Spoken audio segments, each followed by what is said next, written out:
is a huge honor for me today to be podcast interviewing my buddy, Larry Clark.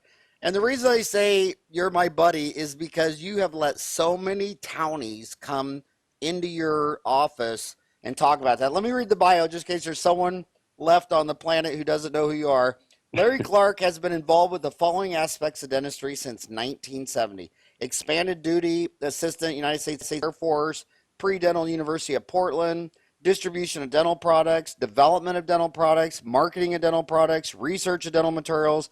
He has extensive knowledge in clinical dentistry, dental materials, and the education thereof. Larry is the only non-dentist member of the American Society of Dental Aesthetics and belongs to the following associations. Let's see if I get these right. IADR, International Association of Dental Research. AADR, is that the American Association of Dental Research? Yes. AAPH, is that the American Association of Public Health? Did I get that Yes. right? Yes. And more. Yeah. He has lectured in numerous universities in the U.S., Europe, and Asia. He's 64, married with 2 sons, enjoys sailing, motorcycling, working with the underserved communities around the world. This is his heart and passion. But what I love about you is not only are you a townie, but when townies say, hey, can we come visit you? We want to talk to you. We want to talk about your products. You have an open door policy, don't you, in Watertown, Massachusetts. Is that a suburb of Boston? It is. We're about 20 minutes from downtown. So why do you let townies come in and invade your place? What's all that about? Well, there's always been kind of a big disconnect in many respects between the manufacturers and the dentists. And, you know, we sort of had tried to keep the development of materials and the manufacturing of materials in kind of this space that's mysterious. And one of the big problems that we've seen over the years is dentists don't understand, you know, why do we develop the materials we do? You know, and so if you can actually see how they're made and what the reasoning behind it was, I think it really helps in the confidence that you're portraying, not just in your use, but also how you convey to your patients, you know, that these materials are. Larry, this was my first battle. I started Dental Town in '98. I owned Dentist Town, but I knew that if you took away 500 companies like you around the world, that we'd be sitting outside with a rug with a bunch of stuff we bought at Home Depot. And if all the dentists were saying, gosh, I wish Pulp Dent made this red, and why do they make it blue? That if anybody needed to be seeing that, it is you. And then you see them talking and you say, well, come on down, I'll show you what we're doing. And I was successful with that in Dental Town, and I'm kind of regret I never put my foot down. I own Ortho Town too. The orthodontist said, no, we don't want them. They're trying to sell stuff. And I'm like, oh, so you guys do free ortho? I didn't know you were all free orthodontists in public health communities doing free ortho. I thought you were selling ortho for $6,000.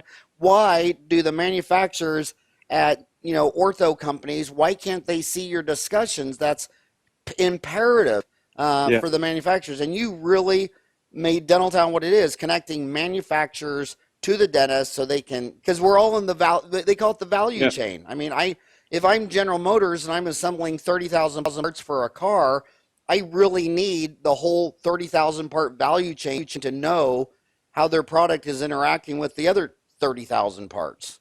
So kudos to you for being transparent. Well, you have to be. So who was your most fun townies when they came down? Oh, gosh. Well, actually, all of them have been a lot of fun and very enjoyable. I'd have to say, you know, between Josh and Corey Glenn, Josh Wren, Corey Glenn, Dan out of Florida, Art in New York, you know, they came here actually curious, but they also were challenging, which was fantastic. We love it. Because, you know, we get to hear about the headaches, you know, and that's why I pay attention to Dental Town. We have sort of a saying here in Pulp Dent that if we're not the aspirin for someone's headache, then why are we doing what we're doing? You know, we have a reason other than, you know, just trying to be cosmetic. Josh Wren, Corey Glenn, Art Volker, those might be the 3 most passionate dentists on earth. Do you know Josh Wren is the most viewed online C-course on Dental Town? Because I think the Affordable Health Care Act ensuring another 8 million people for pediatric dentistry, all these kids are knocking on dentist doors, and so pediatric dentistry from the Affordable Health Care Act is under a complete explosion. Whenever you insure an additional 8 to 9 million people, and don't, it's changed everything. I want to start with you always talk about the feature and function of bioactive dental materials. So I just want to start with the term, what is bioactive? What does that mean to you? Well, we stick with what the science says. A lot of people have opinions about it, and many of the key opinion leaders are actually making up their own definitions, of course. But the true definition was first started in 1969 by Dr. Larry Hench here in the United States, who at the time was looking at how to make implants, particularly for hips, biocompatible, but yet help integrate into bone. And so the first definition came along and basically saying whatever the material is must elicit a response from nature, from the surrounding tissues, the bone, the hard and the soft tissues. That means that you must be putting something out that's challenging the body to want to heal itself. Then in 2014, Dr. Steve Jeffries out of Temple, or the Cronenberg School as they now call it, did a gap formation test with some bioactive materials that most people will consider MTA bioactive and some others. And he showed where any product that had calcium in it actually formed apatite, would actually form a calcium and a phosphate type apatite. And so the definition expanded in 2014 to not only elicit a response from the human body, from the teeth in our situation, but also to form an apatite that would continually want to knit, if you will, with the tooth structure. So that you're not just putting a passive material in, which is basically what dentistry has been doing for the last 100+ years, is putting materials in the mouth that were passive. Whether it was amalgam or composites, they didn't really do anything in the oral environment except fill a space. And so bioactivity actually works with nature, works with the body to want to encourage it to heal itself. Also, the real benefit of bioactivity is it seals the tooth, which is the number one reason all restorative materials fail, is microleakage. And so there's a lot of data from our government, NIH and NIDCR, and not just in this country anymore, all showing that microleakage is the primary cause of restorative failure. And so bioactivity gives us an answer, but the products have to contain calcium. So that's what the tooth lost, that's what it's looking for. And so we had some pretty frank conversations, pretty funny ones around here, actually, where we say, all right, patient, Mr. Tooth, what do you really want from us? And we kind of determined it didn't want our polymer chemistry. No matter how good we are at it, it really was looking more for the minerals that it lost. And so we found a way through, through the resins that we had developed in early 2000s, how to get diffusion of ions through these plastics, so that they could actually charge and recharge calcium phosphate and fluoride. It took a long time to get it to a place where we could make the materials aesthetic, strong enough, to compete. The original idea really was to help out people in public health, instead of just placing glass ionomers, as a stopgap. Why not give patients something that will last longer? But as it turned out in 2000, as we got closer to 2010, we started realizing what we were making was just as good as a composite and better than a glass ionomer. So the whole thing expanded. And so bioactivity, again, simply stated, just means that we're eliciting a response from the dentin and the enamel so that it wants to actually participate with the material at an ionic level, which means calcium and phosphates are equilibrating all the time and balancing. So no matter what happens in the pH cycles, the tooth loses calcium and phosphate once it goes below 5.5. So is Activa, but it's losing it to the tooth. And so in this case, we're working along with nature. And what did Josh Wren, Corey Glenn, and Art Volker, what were their thoughts on this concept, and what were their passionate discussions about? Well, I think, you pick three different people, and, so Josh was looking at it more from a natural standpoint, and that's the way many pediatric dentists look at things. How can they help those little kids' teeth, as they're developing with the minerals that they have and so on. But also about 50% of the teeth they do are permanent.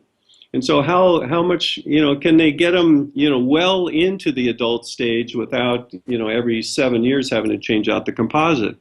Art was looking at it as a total thing, because Art is looking at both aesthetics, he's looking at function, he's looking at, closing, the black diamonds and things like that. He's got a very excellent presentation on that.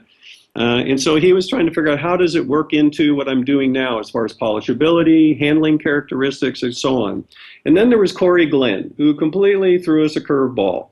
Because Corey sat here right next to me for 2 days, didn't say a lot. He asked some, questions from time to time. But then all of a sudden, as we were getting ready to leave, I gave everybody, like a goodie bag of some materials to take home and practice with. But Corey asked me for more.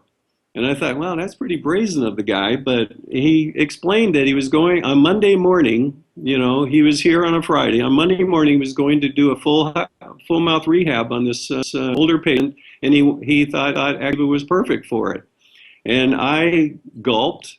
I've never had anybody with that kind of moxie, if you will, trying to avoid some other terms, that said, yeah, I need more of this material because I really think you have an idea here. And now that we've seen his posting on this full mouth rehab that he's doing on Dentaltown, I have shown that his work to some of the top clinicians in the world in the last 3 months. And they're, without exception, that technique that Corey is presenting is amazing. So Corey found a way to make the flowability and the bioactivity work for him in this procedure that, it's like a lot of dentists. They come and they look at you and they know what they want, but they've never seen it before. And so Corey's one of them. He knew what he wanted in his mind's eye to do this procedure, but he had never seen the exact material. And in this case, it turned out to be the ability and the injectability of Activa that met the bill. So yeah, they definitely came from 3 different directions, but all excellent. Well, talk about the exact product that he did this case on. And what was your exact product that he was using? He used Activa restorative material, which is a dual-barreled product that basically has many of the attributes of a composite material in terms of physical properties and aesthetics. On the other hand, it's more bioactive than a glass ionomer because of the calcium and the phosphate. And he really did something in terms of using a bond or not using a bond. I think he used it in some teeth, but not on all of them.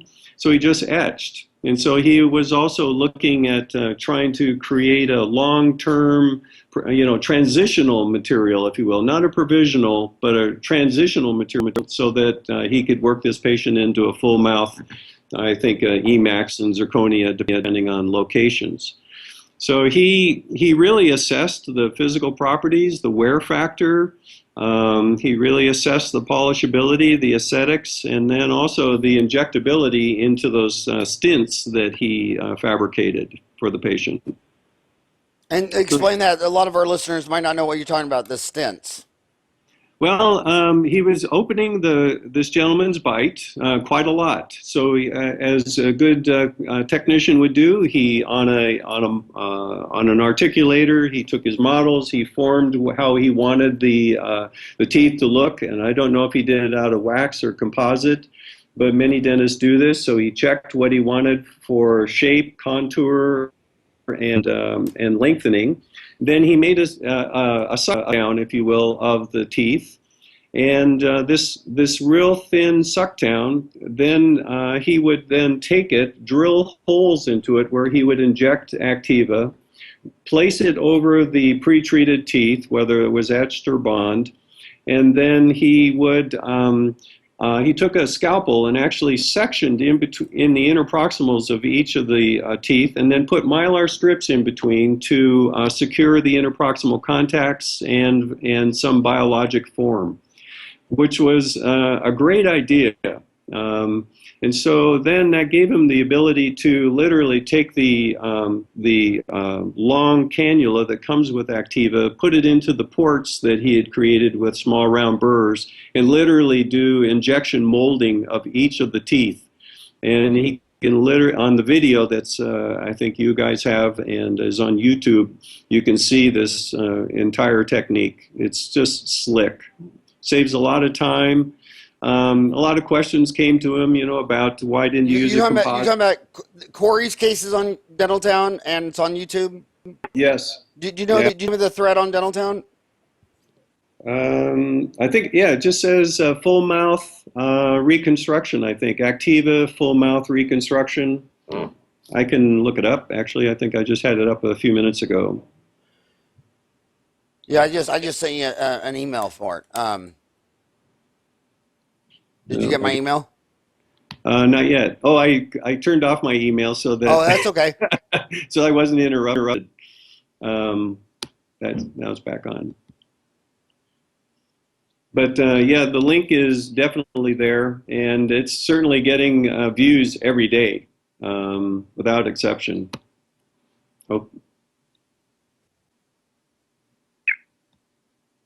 Oh, yeah, I see Corey. Yep. You see Corey what? Yeah, it says, Corey, can I push out your PulpDent Activa case on Dentaltown? That's what I see now. Yeah. Oh. Well, is PulpDent's main product Activia? Well, no, we've been in business since 1947, and for many years. God dang, how old were you when you started that in 47? You're not that old. You started in 1947? Yeah. Was that right out of the Air Force? No, actually, before I was even out of the womb, I was a busy guy in the womb now. So PulpDent is founded by Dr. Harold Burke, and his three sons, Ken, Fred, and Don, have been managing the company since I think the early 1970s. B-I-R-K? B-E-R-K. B-E-R-K? Yeah. I've never heard of that name before. What is that?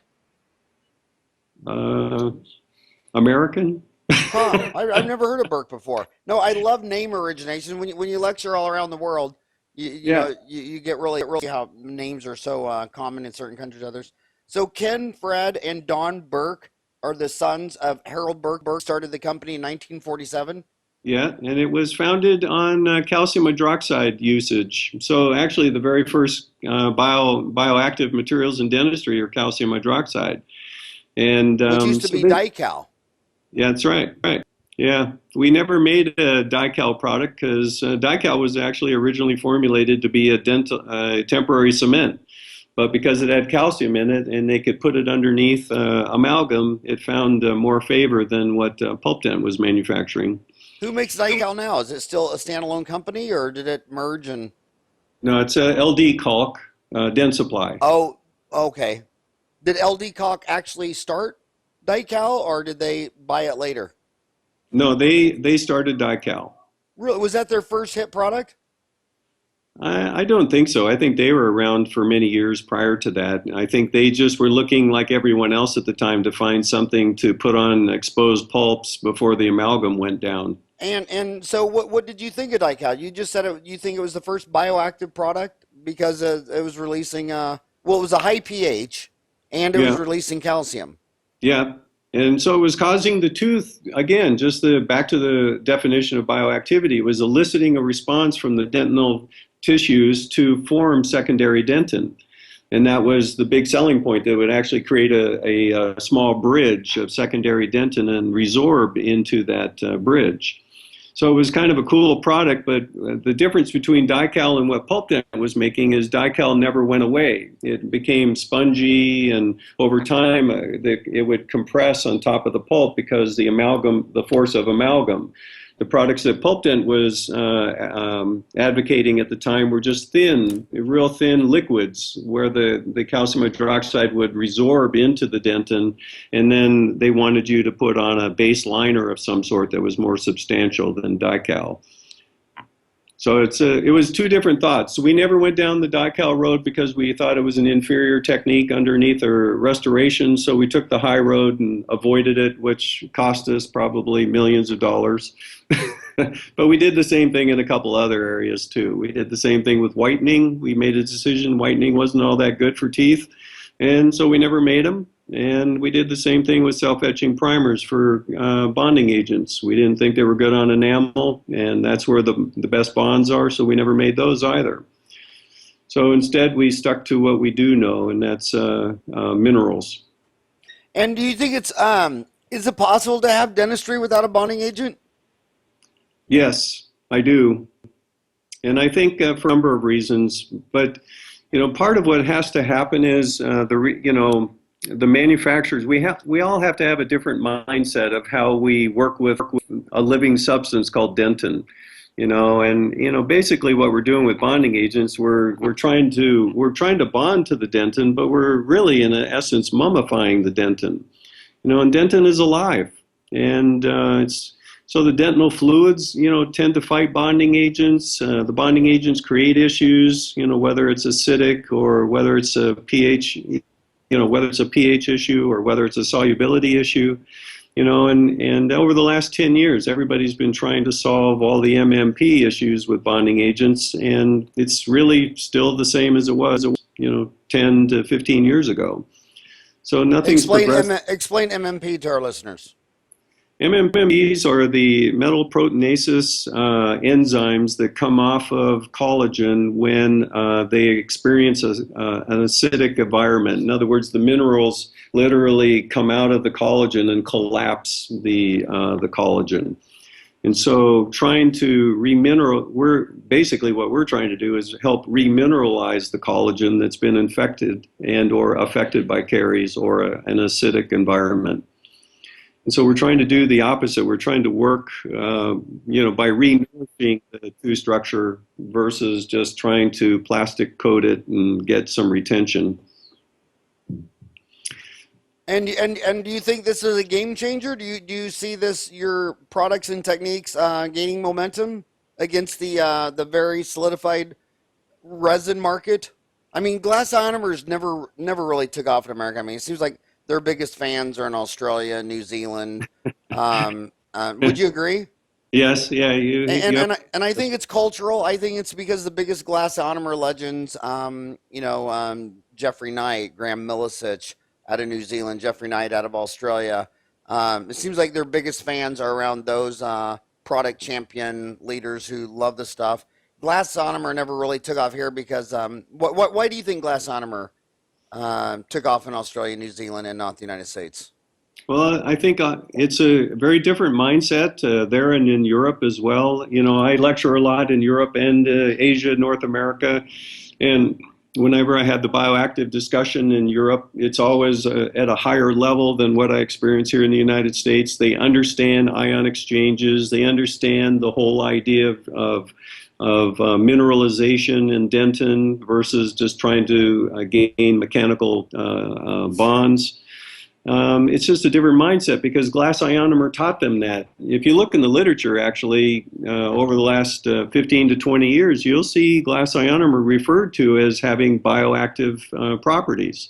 But that was with the understanding that it had this ion release. And then they could see that those fluoride ions were actually inhibiting caries around the margins wherever it was they were placed.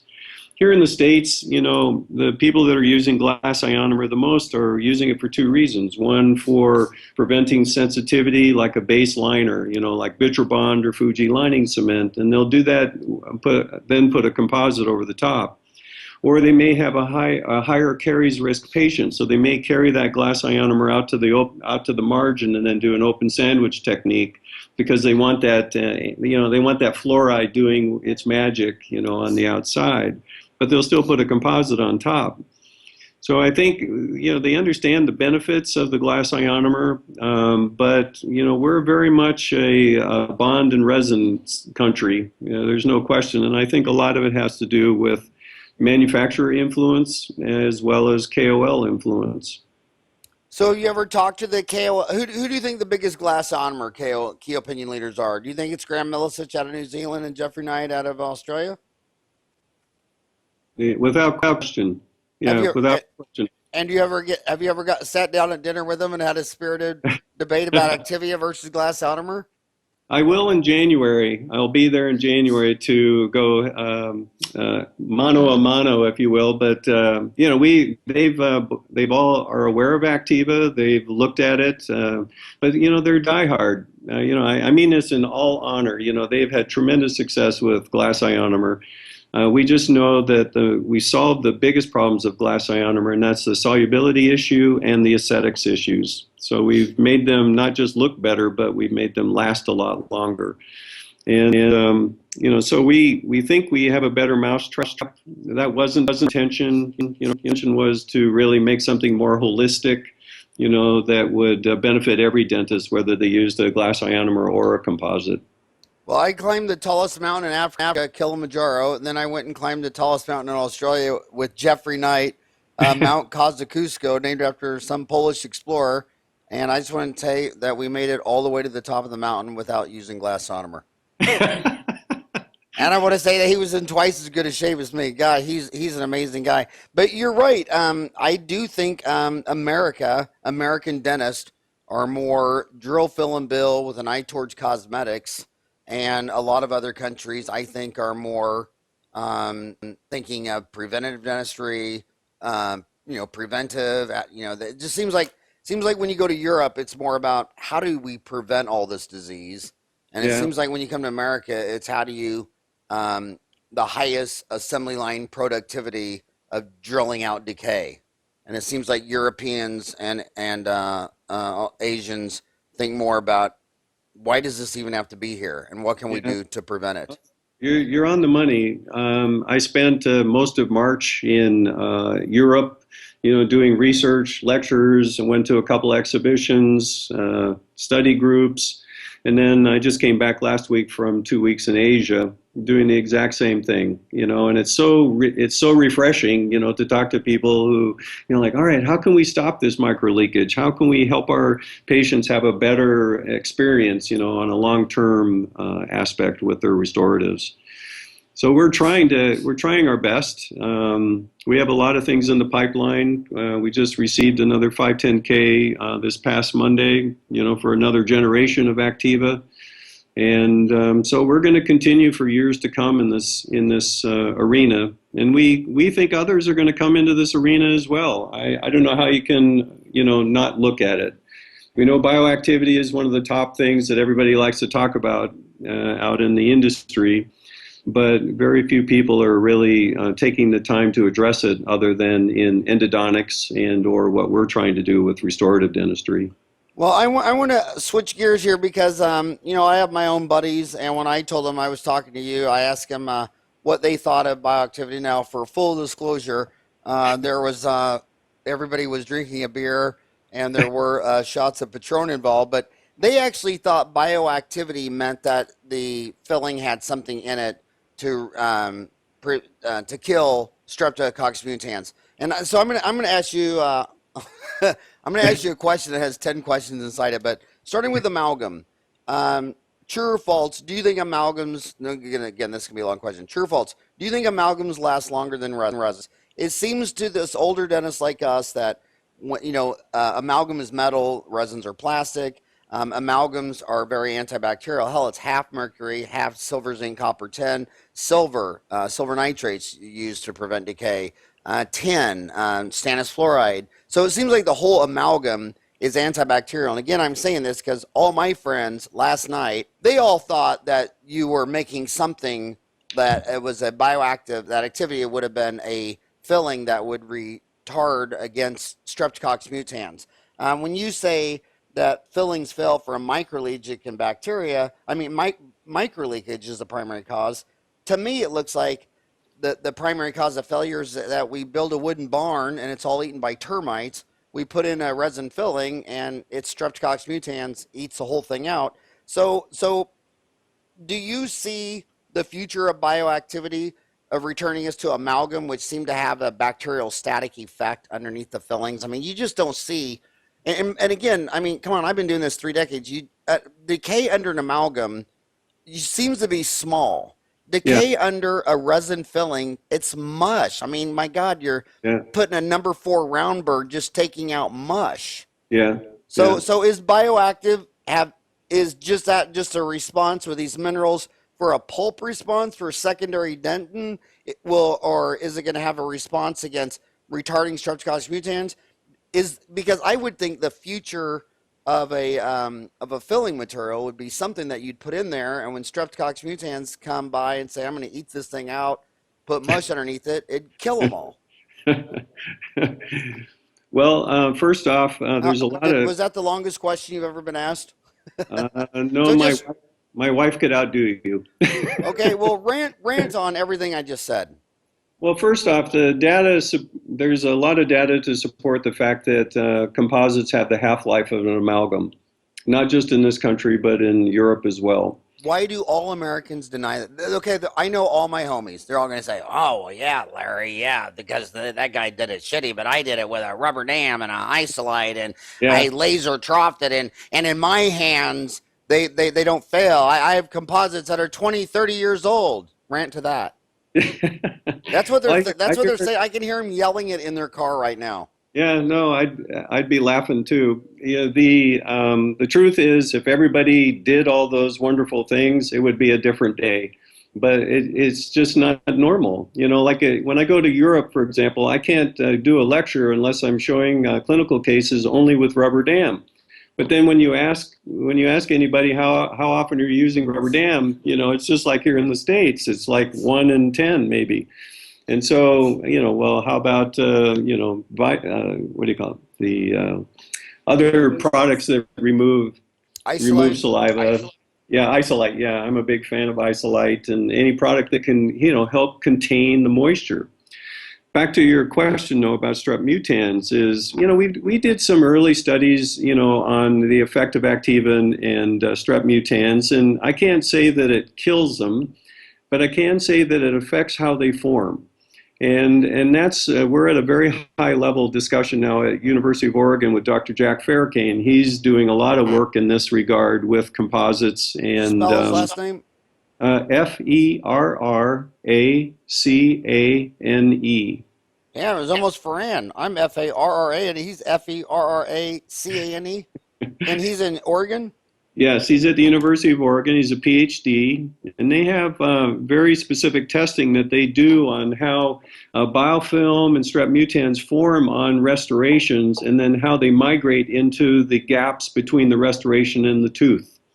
And it's very interesting because what happens is you're right. You know, trying to fight off the strep mutans is one situation, but they're going to attach. You know, biofilm is going to form within minutes after the restoration's been placed, and you can't stop it. But how you feed it is different, and this is, you know, a little bit out of my pay grade, but anyway, the way I understand it is if you change the environment, you can change the way things form.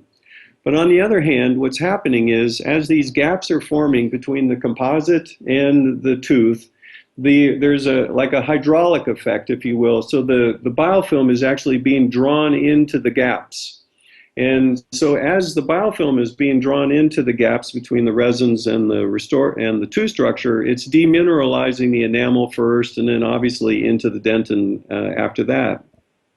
And so the idea is if you can have a seal so that no matter what's going on out here with the strep mutans or any other bioformations, you're okay. There's a study done a number of years ago about from the American Heart Association testing materials in the oral environment about what attracts the most biofilm. And it turns out composites attract biofilm more than any other restorative we use in dentistry.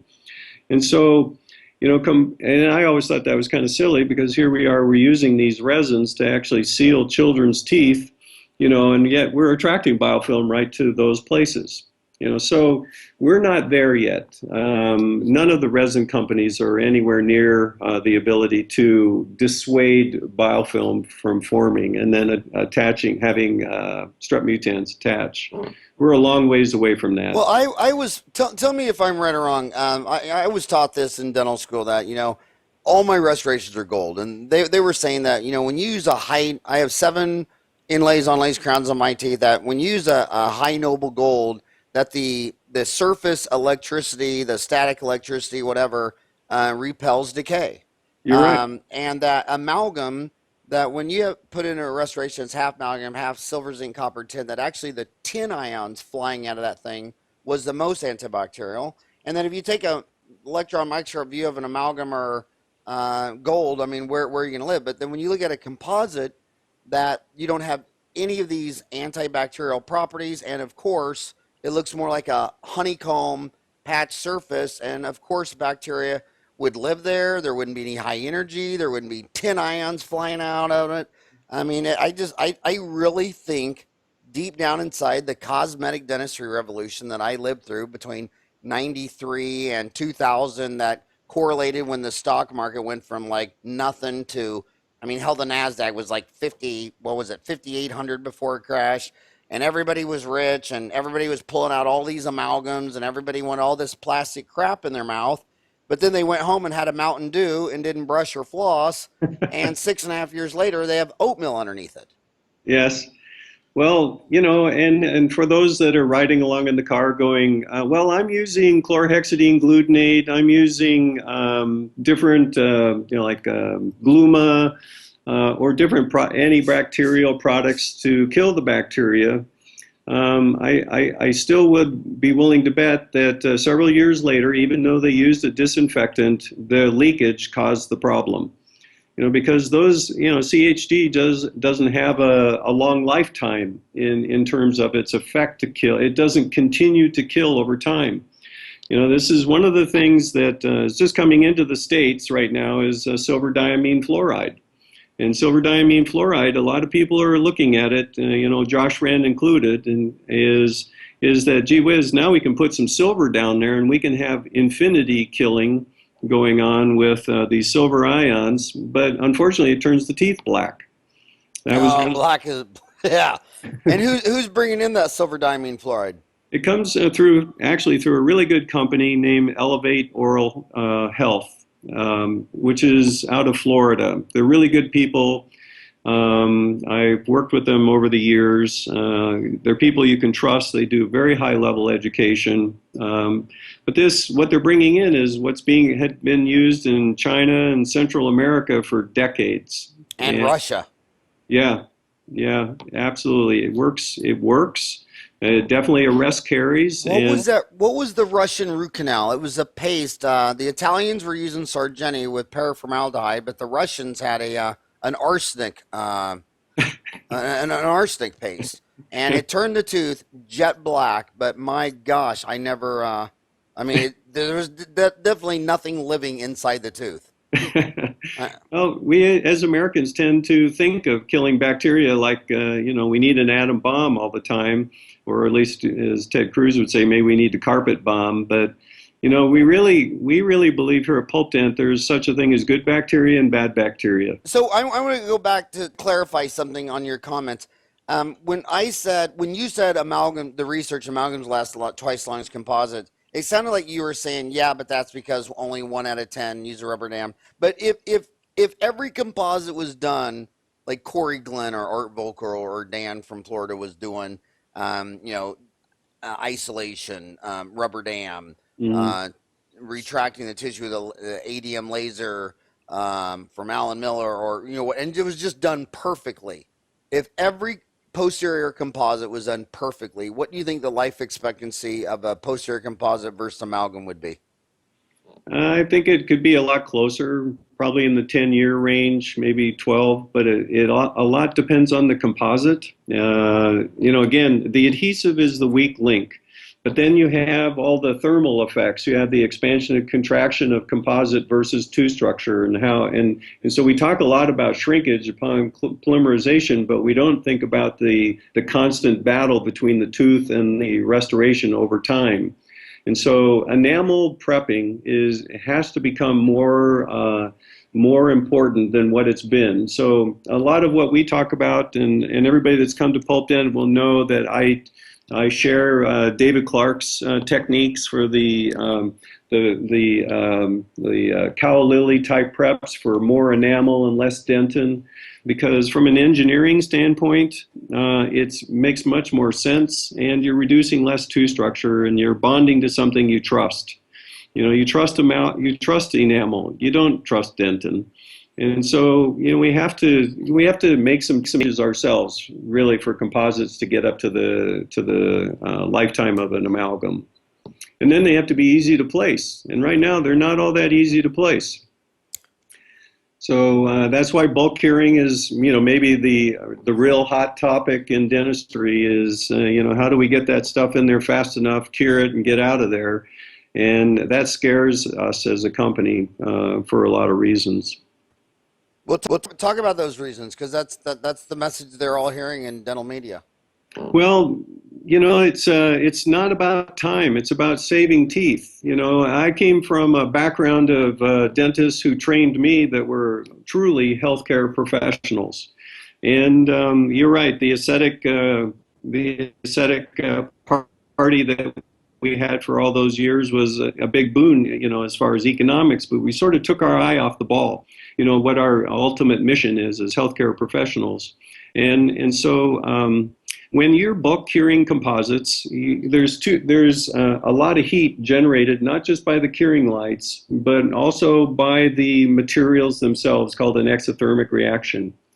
That's why the biggest problem we have with the bulk cures on the market are the light cure onlys.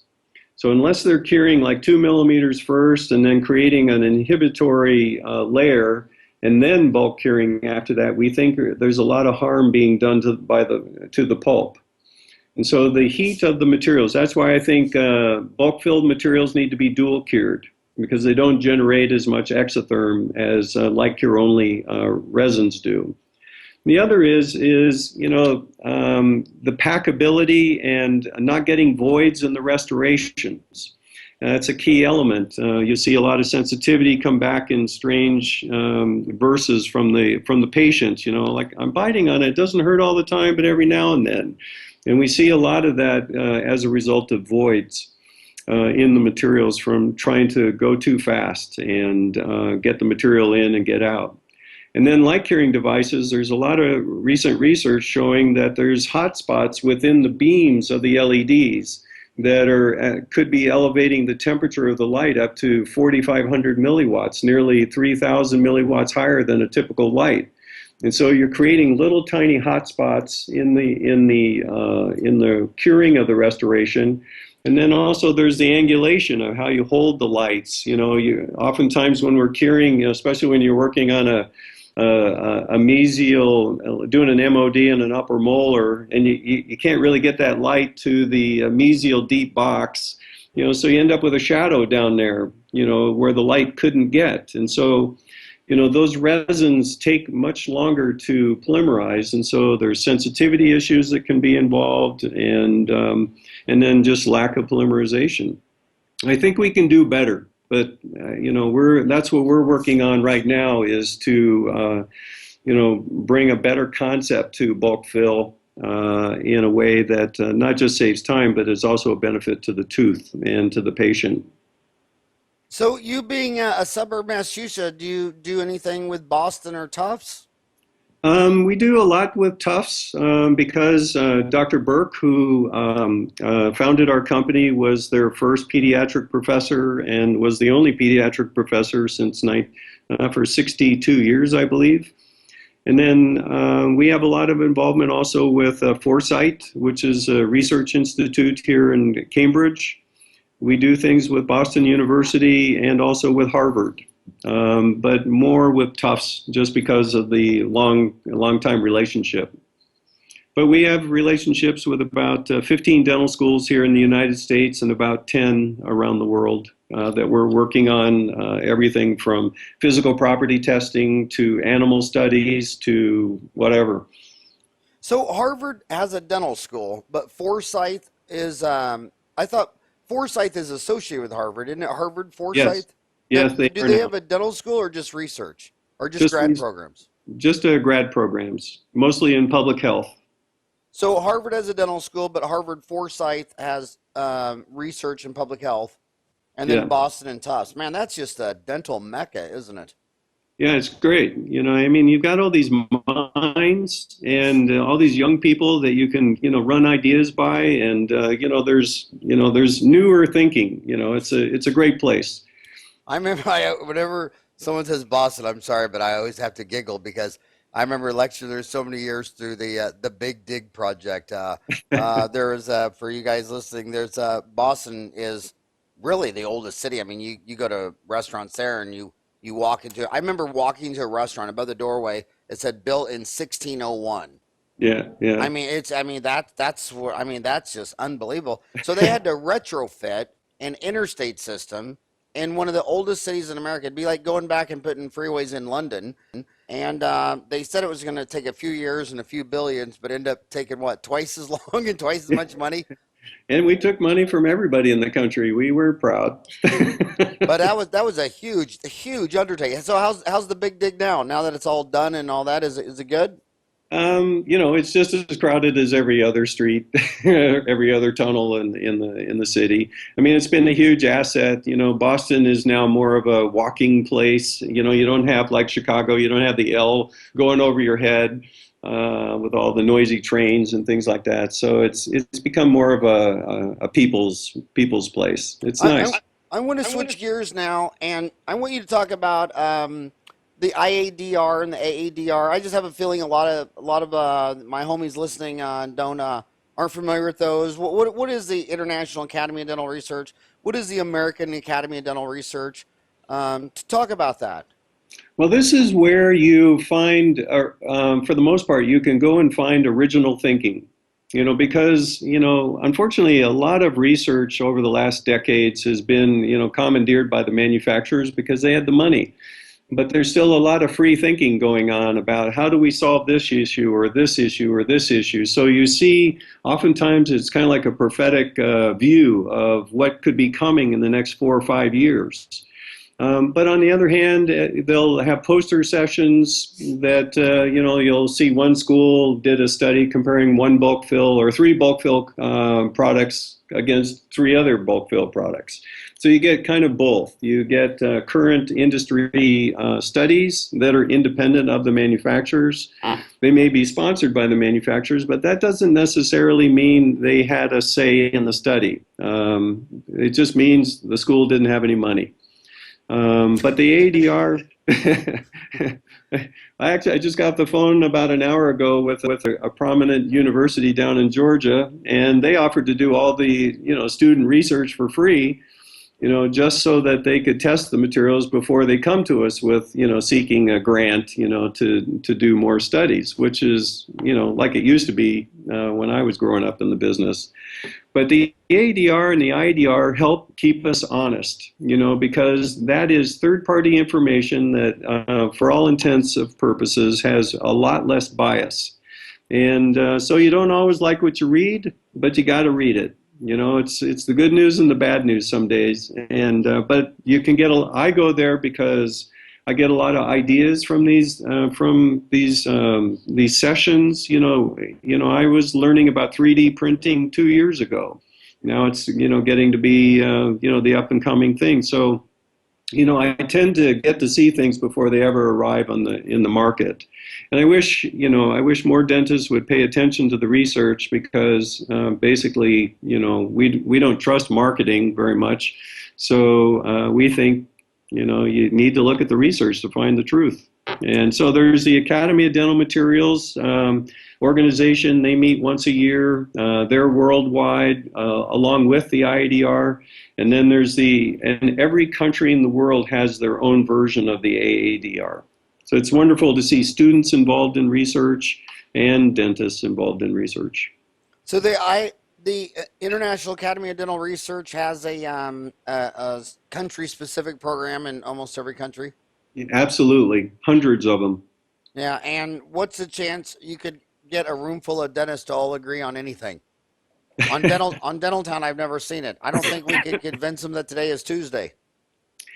I think that you'd have the same response, except different words.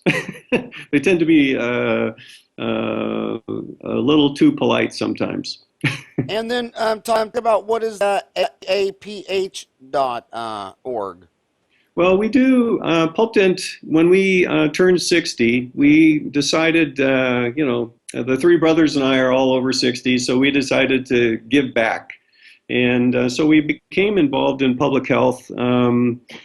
Typically public health, they always have they're always seeking money because they're low on the totem pole, whether it's government grants or state funding or whatever. And they do a lot of amazing things, school-based sealant programs. They serve the underserved communities very well, Indian health and so on. So we saw an opportunity to get involved with them. So for the first year or so, I went to their meetings just to get to know the people. Hang on, I'm confused. Are you talking about the American Academy of Public Health or the American Academy of Public Health Dentistry?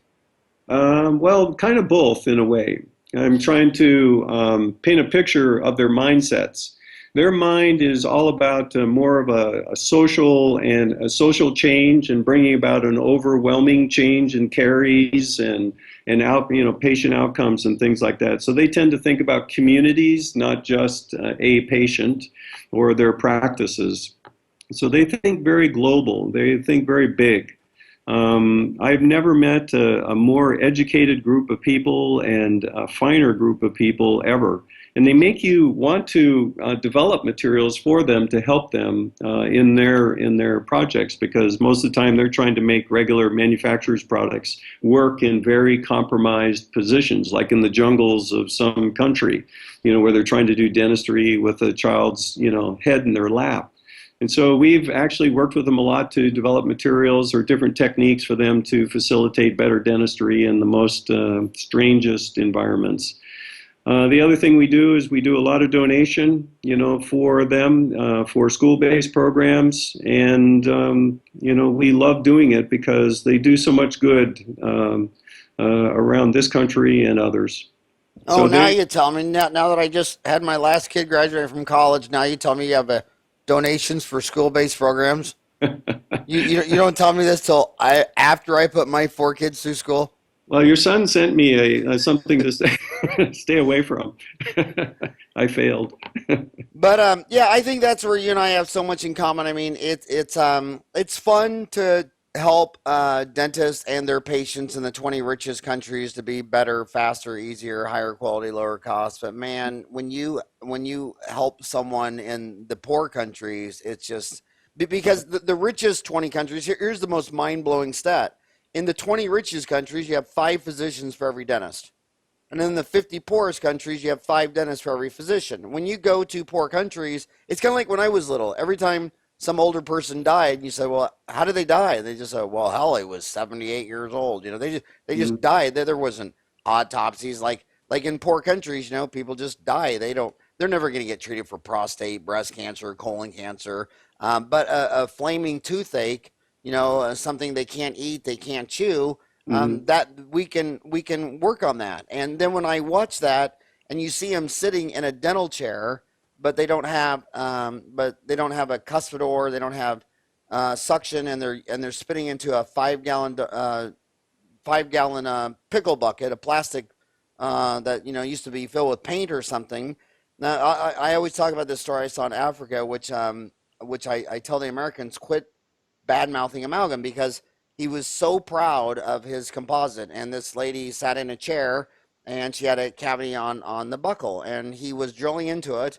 And then when he played the acid etch, she didn't like the taste of it, so she rinsed out with a cup of water and spit in this bucket. And then he painted on the after she did that, then he painted on the resin, cured it, and then she rinsed again and spit in the bucket. Then he put on the composite and light cured it. And then 80% of the appointment time was polishing this to the most beautiful filling known to man.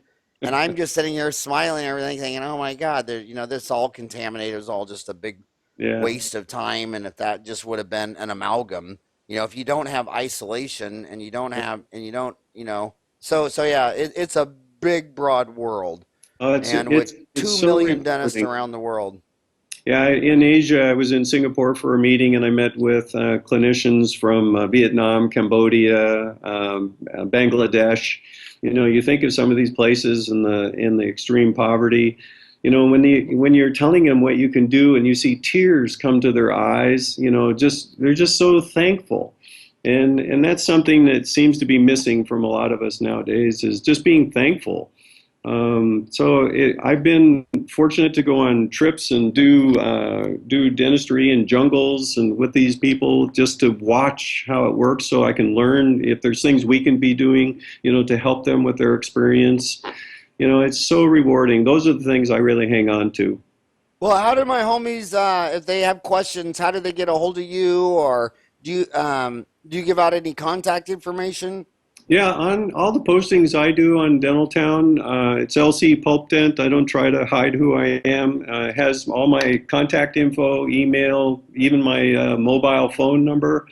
I think most people will tell you I'm pretty good about getting back. But I'm available all the time at larry@pulpdent.com.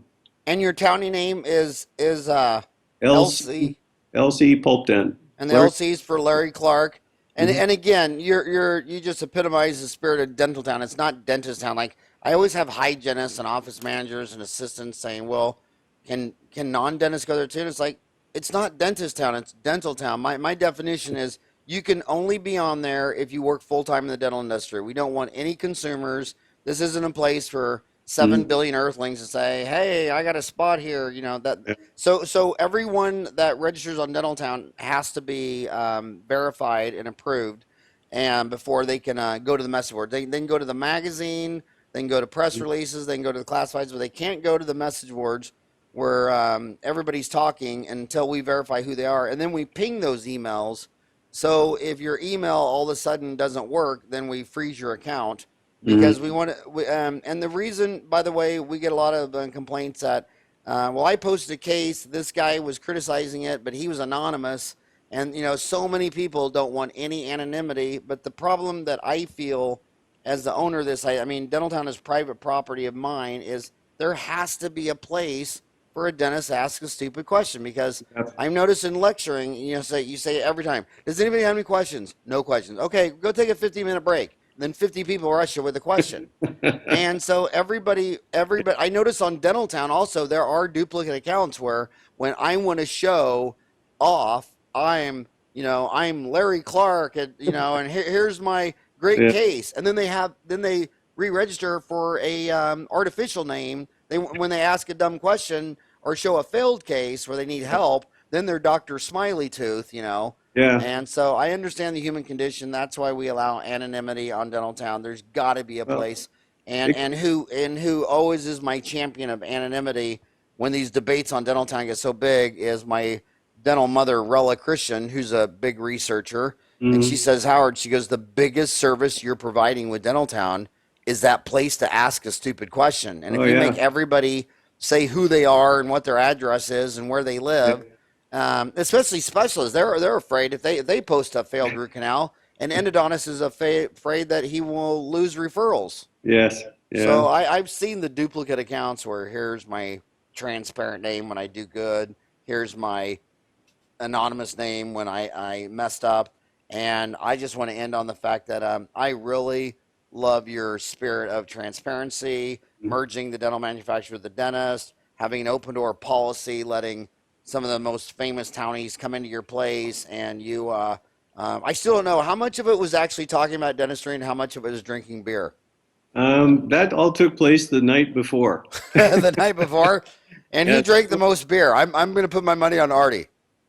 I don't know. I never kept track, to be honest. I'll never forget me and Artie and Tom Matter. We were all lecturing in New York at the MegaGen meeting, and we paid top dollar to go see some big prize fight. I think it was Manny Pacquiao. And we paid big bucks to get in here, and we started drinking beer, and we all started getting these dental discussions. And I don't even think we looked up at the fight twice.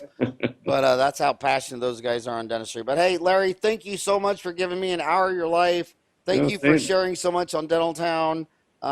Thanks for sharing. If you got a question for Larry, it's larry@pulpdent.com, or you can go to the message boards and LC Pulp Dent. And thank you so much, buddy. Yeah, thank you, Howard. Good seeing you.